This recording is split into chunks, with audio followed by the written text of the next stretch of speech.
Chapitre 49 Le jugement des nations. Lorsque je vins au monde, Dieu mit une balance dans mes mains pour que je puisse peser les choses par la suite et en estimer la valeur. Après avoir longuement pesé les hommes des 4 générations, je n'ai point trouvé de différence de poids entre eux. Et j'en fus satisfait, car cela correspondait aux pensées des prophètes et non à ce que racontaient ceux qui n'ont point de respect pour les peuples, auxquels ils dérobèrent leur pays. L'infâme colonisation. Les hommes doivent habiter uniquement les pays dont ils sont originaires, parce que l'ordre des peuples s'entend d'abord par le fait que chacun habite son pays, et non celui d'autrui. Le pays et l'homme qu'il a enfanté sont un. C'est pourquoi nul ne doit s'approprier le pays d'autrui pour s'y établir. Il est bien de rendre visite aux peuples étrangers et de partager le savoir avec eux, car il s'agit de la fraternité.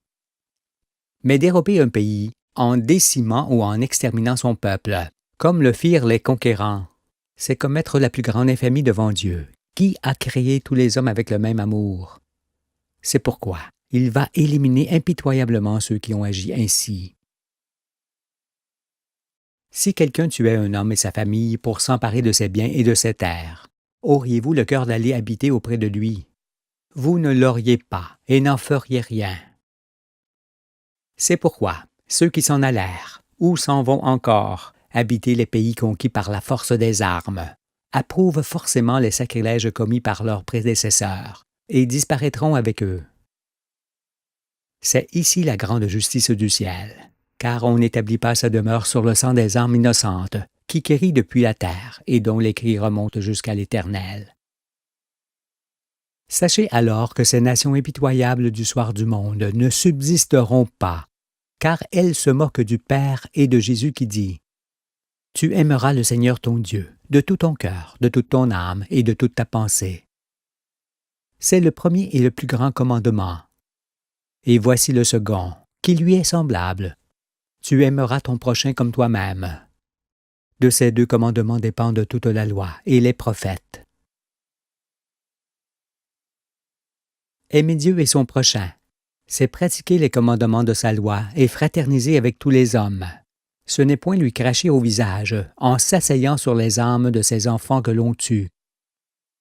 Pourtant, c'est ce que firent certaines nations arrogantes, qui s'emparèrent de plusieurs pays aux 4 coins du monde où elles accouchèrent de leur infamie. En effet, après avoir lié ou exterminé les peuples innocents des pays, qu'elles dérobèrent par la force, ces nations donnèrent naissance à des filles monstrueuses, à des nations semblables à elles, qui ont encore plus de mépris pour autrui. Parmi ces nations cruelles, il en est une qui devint géante, et elle se développa d'autant plus vite que les brigands du monde entier ne cessèrent d'y accourir pendant 5 siècles, avec leurs prêtres, pour la fortifier et s'y multiplier. Alors, ayant fait de la démesure son manteau et de l'arrogance son flambeau, elle domine toutes les nations du monde auxquelles elle impose ses règles. Mais le monde est devenu trop petit à ses yeux pour y exercer son autorité.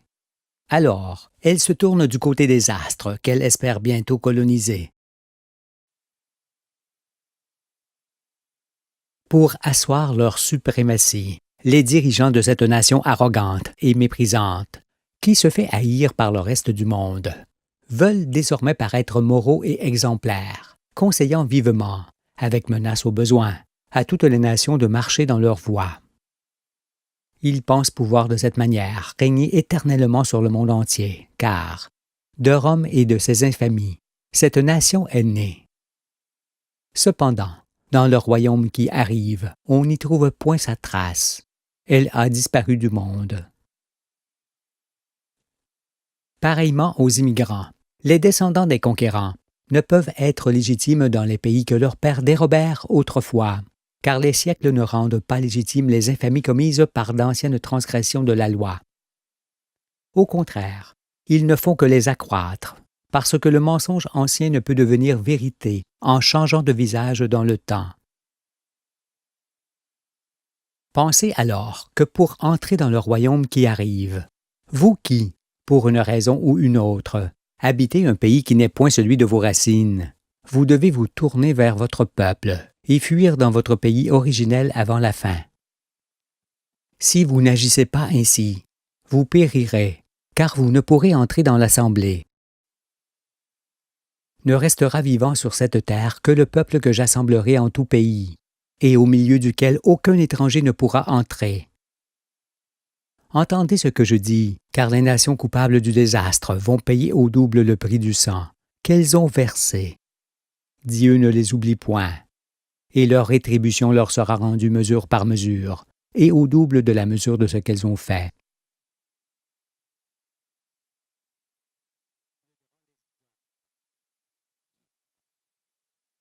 Le grand désordre. Les nations qui disposent de grandes puissances de destruction sont souvent à l'origine des guerres et de l'instabilité du monde. Elles sont aussi celles qui ont provoqué des mouvements d'hommes depuis les pays qu'elles appauvrissent vers leurs nations couvertes d'argent. Je parle des immigrations qui engendrent toutes sortes de mélanges de populations et de métissage, jusqu'au point de ne plus savoir qui est qui et à qui appartient le pays dans lequel les étrangers arrivent en masse. Ce qui augmente d'autant la confusion et suscite de vaines discussions sur les races et l'intégrité des peuples.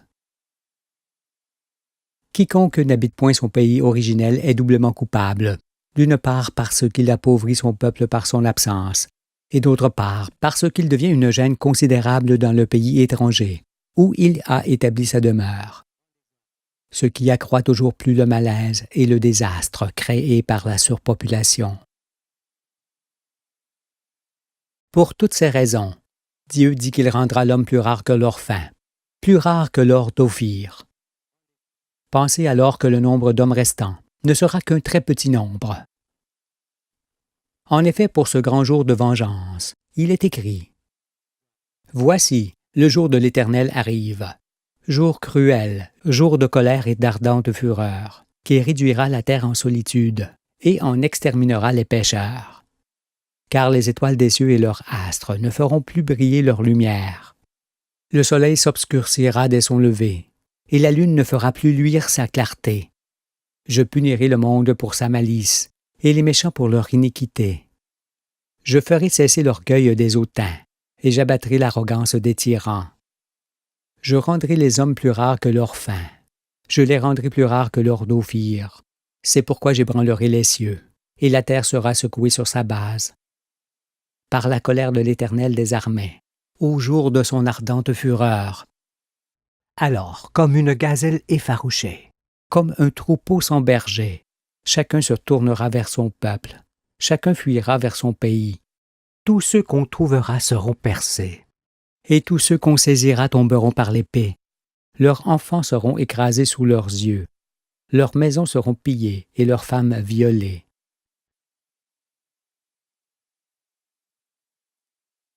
Vous toutes, nations factices, constituées de brigands accourus de tous les horizons pour exploiter les pays que vous avez dérobés.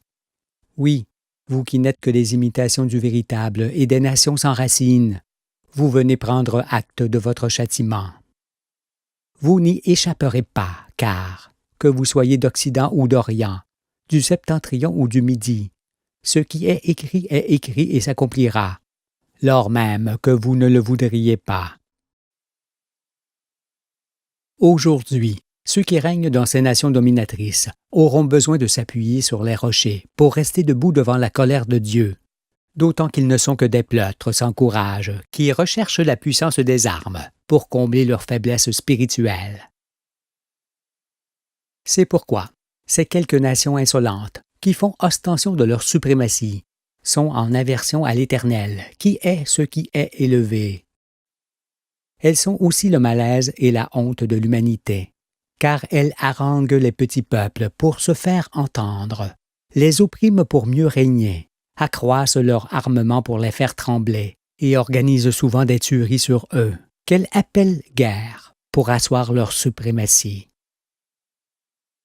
Ces nations cruelles devraient-elles alors rester sur cette planète qui en meurt? Non. Car ceux qui tuent les hommes et qui se glorifient ensuite de leurs actes crapuleux, qu'ils justifient avec leur courage, sont en vérité des individus sans valeur humaine, qui verront venir le royaume sans pouvoir y aller.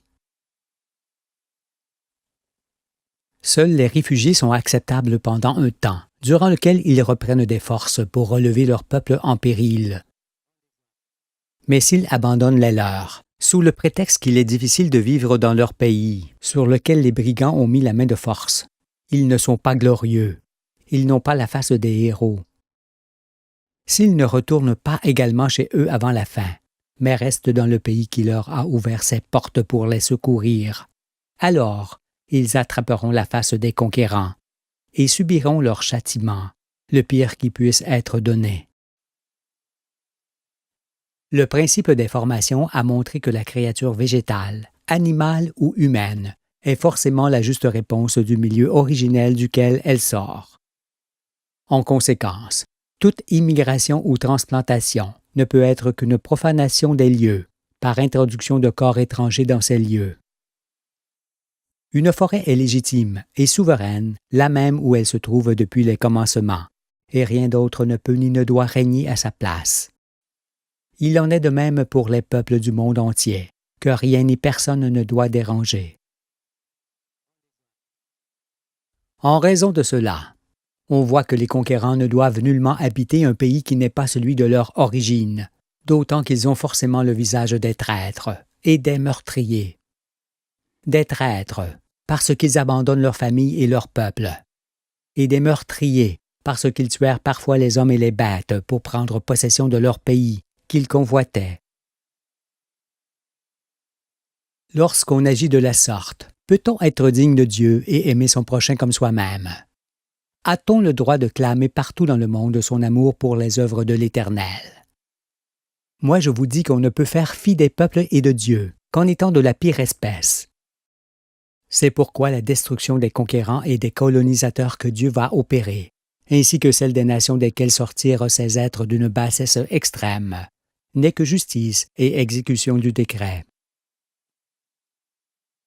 Ce ne sont jamais les gens d'un peuple qui se lèvent contre d'autres peuples pour leur faire la guerre. Ce sont ceux qui règnent à leur tête, qui le font en les obligeant à s'entretuer. Mais la fin de tels scandales est arrivée, car l'eau vive dissout tout pouvoir humain et met à nu ceux qui les possédaient. Ainsi dénudés, vos chefs ne seront plus en mesure de vous gouverner, mais plutôt de vous amuser dans leur détresse, d'autant qu'il est écrit à leur sujet. Dieu donne de l'accroissement aux nations et les anéantit. Il les étend au loin et il les ramène dans leurs limites. Il enlève l'intelligence aux chefs des peuples. Il les fait errer dans des déserts sans chemin. Il tâtonne dans les ténèbres et ne voit pas clair. Il les fait errer comme des gens ivres. En levant les yeux sur le monde, l'errance des chefs des peuples ne peut vous échapper car, en plus de leur désorientation, ils sont coupables des guerres, du désarroi et de la dévastation des pays. Le nier, c'est se condamner.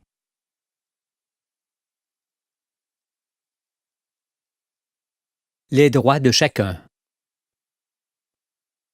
Mais ceux qui se sont enracinés dans les champs du mensonge me diront : depuis le début, tu nous dis que la plus grande partie de l'humanité va périr pour laisser la place aux enfants d'Abraham auxquels la terre fut promise. Et tu as montré dans ce sens la parole de Dieu, annonçant qu'il rendrait l'homme aussi rare que l'or d'Ophir. S'il en est ainsi, cela signifie que les droits de l'homme définis par nos pères ne valent rien. Doit-on les abandonner pour toujours? Je réponds à cela que Jésus avait raison de craindre que je ne vous trouve endormis à mon arrivée soudaine. Car je ne cesse de vous dire que les hommes d'aujourd'hui n'ont désormais plus les mêmes droits. En effet, ceux qui transgressent les commandements et s'octroient des pouvoirs sur autrui, ceux qui détruisent les forêts, les sites, les mers, les espèces végétales et animales pour de l'argent, ceux qui corrompent et font souffrir l'humanité, ceux qui anéantissent les valeurs morales, et tous ceux qui touchent à la nature d'une façon ou d'une autre, ou déclarent une guerre, ont perdu le droit de rester sur la terre, qui ne peut plus les supporter. Dieu veut qu'il en soit ainsi, pour que les saints d'esprit auxquels il donne la terre conservent éternellement le droit de faire ce qu'il leur plaît. Aviez-vous cru que les droits de l'homme pouvaient être définis par quelques habitants de sépulcres? Sont-ce vos machines qui déterminent elles-mêmes leurs propres règles de marche? Ou est-ce vous qui les leur donnez en les créant? Puisque ce ne sont point elles qui peuvent établir leurs règles, ne vous avisez pas d'établir les vôtres que seul votre Créateur peut vous donner. Vos pères ont cru pouvoir le faire, et ont anéanti la loi de Moïse. Ils bâtirent alors un monde instable, un monde qui vacille et chancelle, prêt à s'écrouler. Moïse a indiqué à l'humanité comment elle devait se comporter. Mais de tout temps les hommes ont repoussé sa loi et ses conseils pour pouvoir se confier au grand. Maintenant chacun doit l'assumer, car il est aussi écrit dans les psaumes. L'Éternel est mon secours, et je me réjouis à la vue de mes ennemis. Mieux vaut chercher un refuge en l'Éternel que de se confier en l'homme. Mieux vaut chercher un refuge en l'Éternel que de se confier au grand. Par ailleurs, pour se protéger eux-mêmes et couvrir les criminels qui les soutiennent, les chefs de nation et leurs ministres dans lesquels vous vous confiez se devaient d'abolir la peine de mort instaurée par Moïse. Et vous les circoncis, qui marchez dans leur voie, vous abandonnez votre responsabilité dans cette affaire. Parce que, du fait qu'ils occupent des postes élevés, vous les laissez paisiblement vivre, alors qu'ils oppriment, détruisent et tuent à leur guise.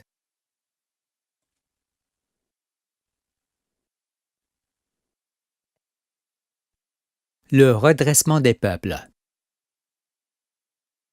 Bien qu'elle se répète, l'histoire aura néanmoins servi à vous montrer qu'il était inutile de déchoir celui qui s'est assis de son propre chef, à la tête d'une nation, pour le remplacer par un autre choisi de tous, car l'un l'autre adore les mêmes dieux.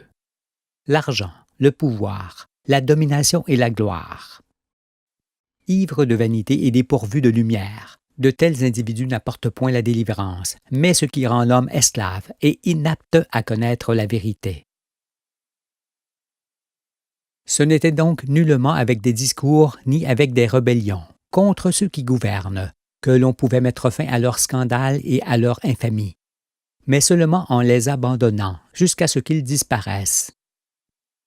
C'est pourquoi les révolutions furent toujours vaines et inutiles, d'autant que ce n'étaient pas ceux qui se trouvaient à vos têtes qu'il fallait combattre, mais vos propres pensées.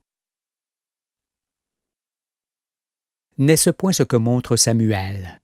Pour changer le monde, il faut d'abord changer son cœur. N'essayez donc plus d'évaluer le monde en fonction des remous de son histoire, car ce n'est qu'en prenant part à la résurrection des morts que vous pourrez l'évaluer et déterminer combien de temps il lui reste. Les puissants de ce monde verront de tous leurs yeux leur fin arriver dans le mouvement de retrait que vous allez effectuer, car, sans vous qui les faisiez vivre, ils vont tous périr. Vous comprenez alors encore mieux la séparation des boucs et des brebis qu'opère le Fils de l'homme au jour de sa venue, et pourquoi Jésus vous prévenait avec autant d'insistance, ainsi que toute l'Écriture qui annonce. Toute vallée sera comblée, toute montagne et toute colline seront abaissées, ce qui est tortueux sera redressé, et les chemins raboteux seront aplanis, et toute chair verra le salut de Dieu. Si donc vous entendez la voix de celui qui accomplit aujourd'hui cette parole de l'Écriture, ne vous précipitez pas à la cime des arbres, parce que vous ne risquez rien et que les chemins pour le fuir s'arrêtent tous à leur sommet.